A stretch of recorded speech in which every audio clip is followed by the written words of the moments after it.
आम्रपाली बौद्ध काल में वैशाली के बृजी संघ की इतिहास प्रसिद्ध लिच्छवी राजनीतिज्ञांगना थी। इनका एक नाम अम्रपाली या अम्रपालिका भी है। आम्रपाली अत्यंत सुंदर थी और कहते हैं कि जो भी उसे एक बार देख लेता था वह उस पर मुग्ध हो जाता था। आम्रपाली को लेकर भारतीय भाषाओं में बहुत से काव्य, नाटक और उपन्यास लिखे गए हैं। एक बार की बात है, महात्मा बुद्ध अपने शिष्यों के साथ घूमते हुए वैशाली नगरी में पहुंचे, जिसकी ख्याति दूर दूर तक फैली हुई थी। यह नगरी परम वैभवशाली और हर तरफ से संपन्न थी। महात्मा बुद्ध के आने की बात पूरे नगर में फैलते देर न लगी, जिसे जब पता चलता वह तभी उनसे मिलने पहुंच जाता और उनके उपदेश सुनकर खुद को भाग्यशाली समझता।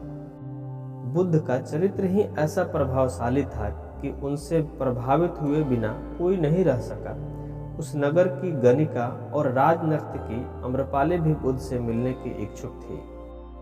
वह खुद महात्मा बुद्ध के पास चलकर आई और उन्हें अपने घर भोजन के लिए आमंत्रित किया। उसने इतने सरल और प्रेम भाव से बुद्ध से विनती की कि बुद्ध मना नहीं कर सके। जब यह बात उनके शिष्यों को पता चला कि महात्मा बुद्ध ने एक गणिका का आमंत्रण स्वीकार किया है, तो सबने इसका विरोध किया। महात्मा बुद्ध ने बड़ी सरलता से अपने शिष्यों से कहा, मैंने तो उसकी प्रेम भावना देखी। उसने जिस भावना से मुझे बुलाया वह बिल्कुल पवित्र और निश्चल था। वह आज मुझसे मिलने एक गणिका बनकर नहीं बल्कि एक भक्ति भाव से आई थी। फिर भला मैं कैसे उसका आमंत्रण स्वीकार न करता, वह चाहे एक वेश्या हो या फिर कोई सन्यासी। यथासंभव बुद्ध आम्रपाली के घर भोजन के लिए गए। वह पहले से ही भोजन की सारी व्यवस्था करके भगवान बुद्ध के आने की राह देख रही थी। मन में यह विचार भी आ रहा था कि कहीं बुद्ध अपनी बातों से मुकर न जाए।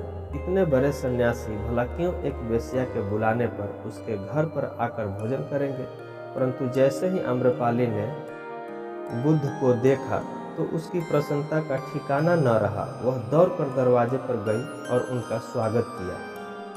खुद अपने हाथों से भोजन परोसा और उनकी आवभगत की। महात्मा बुद्ध के शिष्यों ने जो उनके साथ आए थे, जब एक वेश्या को, जिसके कदमों में खुद सम्राट बिम्बिसार से लेकर अजात शत्रु थे, पूरी वैशाली जिसके एक झलक पाने के लिए तरसती थी, उसे एक सन्यासी के लिए ऐसा व्यवहार करते देख बुद्ध के शिष्य के मन में अपने गुरु के लिए सम्मान और ज्यादा बढ़ गया।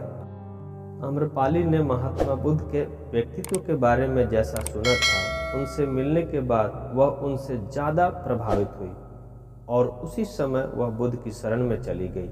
अपनी सारी संपत्ति वह बौद्ध मठ के नाम पर करके आजीवन भिक्षुणी बन गई।